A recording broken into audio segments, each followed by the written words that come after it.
ഏറ്റവും ആദ്യം അനുമോദനങ്ങൾ നേരാനും നന്ദി പറയാനും ഉള്ളത് ജോബിൻ്റെ കുടുംബത്തോടാണ്. മാതാപിതാക്കൾ, കുടുംബാംഗങ്ങൾ,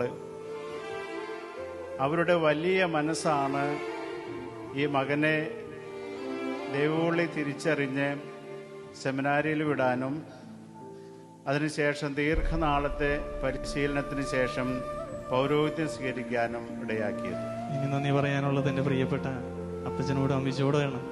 ജന്മം നൽകി ജീവന തുല്യം സ്നേഹിച്ച് വളർത്തിയ പ്രിയപ്പെട്ട അപ്പച്ച, അമ്മച്ചി, ഒത്തിരി സ്നേഹത്തോടെ നന്ദി പറയുകയാണ്. എൻ്റെ ഈ പൗരോഹിത്യം ഞാൻ എൻ്റെ അമ്മയ്ക്ക് സമർപ്പിക്കുകയാണ്. എൻ്റെ അമ്മയുടെ സഹനമാണ് എൻ്റെ പൗരോഹിത്യമെന്ന് ഞാൻ മനസ്സിലാക്കുകയാണ്. നമ്മുടെ സഹനങ്ങൾക്കെല്ലാം ദൈവം പ്രത്യുത്തരം നൽകുമെന്ന് ഞാൻ ഉറച്ചു വിശ്വസിക്കുകയാണ്. അങ്ങനെ ഒത്തിരി സഹിച്ച ആ സഹനത്തിന്, അമ്മയുടെ സഹനത്തിന് ദൈവം നൽകിയ പ്രത്യുത്തരമാണ് ഈ പൗരോഹിത്യമെന്ന് ഞാൻ ഉറച്ചു വിശ്വസിക്കുകയാണ്. സർവശക്തനായ ദൈവത്തിന് നന്ദി പറയുന്നു. അപ്പം പ്രിയപ്പെട്ട അമ്മച്ചയ്ക്ക് സ്നേഹത്തോടെ നന്ദി പറയുകയാണ്.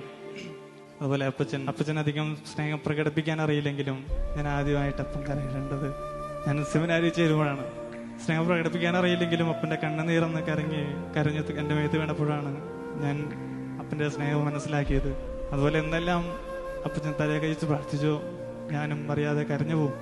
ഒത്തിരി സ്നേഹമുള്ള അപ്പച്ച, അമ്മച്ചി, നിങ്ങളുടെ പ്രിയപ്പെട്ട സ്നേഹത്തിന്, നിങ്ങളുടെ ത്യാഗത്തിനെല്ലാം ഈ സമയം നന്ദി പറയുകയാണ്. അതുപോലെ പിതാവ് പ്രസംഗത്തിൽ പറഞ്ഞു ഫാമിലി പ്ലാനിങ്ങിൻ്റെ കാര്യമൊക്കെ. അപ്പോൾ പണ്ടും എൻ്റെ അപ്പനും ഒത്തിരി പ്ലാനിങ് നടത്തിയിട്ടുണ്ട്.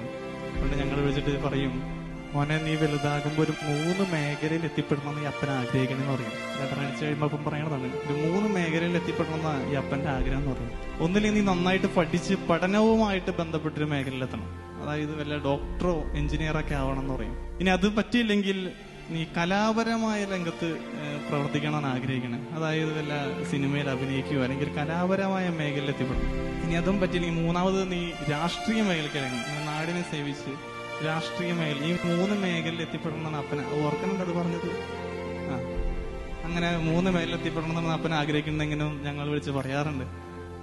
അപ്പൊ ഇപ്പൊ ഇവിടെ ആൾത്താരിൽ നിൽക്കുമ്പോൾ അപ്പൻ ആഗ്രഹിച്ച 3 മേഖലയിൽ എത്തിപ്പെടാൻ സാധിച്ചില്ലെങ്കിലും ദൈവം ആഗ്രഹിച്ച ഒരു മേഖലയിലേക്ക് ഞാൻ എത്തിപ്പെട്ടിരിക്കുകയാണ്. അപ്പച്ചനേറെ സന്തോഷിക്കുന്നുണ്ടെന്ന് ഞാൻ മനസ്സിലാക്കുകയാണ്. അപ്പച്ചനും അമ്മച്ചിക്കും ഏറെ സ്നേഹത്തോടെ ഈ സമയം നന്ദി പറയുകയാണ്.